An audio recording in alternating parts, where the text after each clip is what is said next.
A day in my life as a work from home mom and a mother of two. For today's video mga besh, Isda na sad ang atong birada. Kay nakakuha naman sad ang atong kinakusgan nga papa. so tara, magsugod na ta.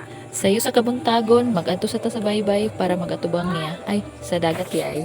Charot! Oh, ang isa, sige nagpusing-pusing, murag correct. Hala, sige, pasagdan sa gibati. I-flexan ako sa inyo niya akong mga fishing boat. Kay lain pa man ang panahon, so tambay lang sa mo diha, relax sa mo sa akong baybay. Tuwa pa'y isa ka cargo ship, bisan manuglain ng tempo.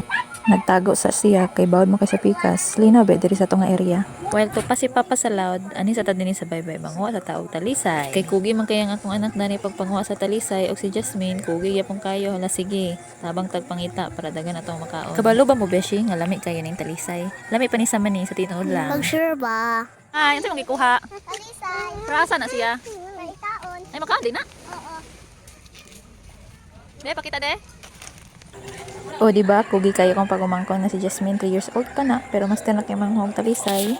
Unsa mong gikuha? Yo. Rasa din na.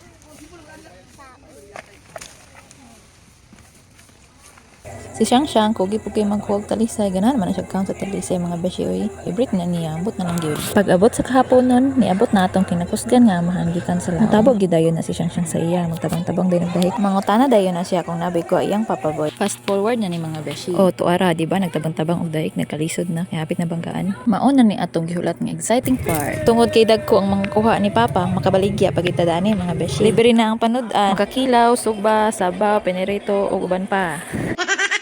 I-flex na nako ang mga kuha ni Papa mga beshi. O kani mao ni siya ang pulho. Lami ni siya sa inununan mga beshi. Kani mao ni ang gitawag nga katambak mga beshi. O dako kayo na siya, dako pa sa akong naong. Hagoy. Bye mga beshi.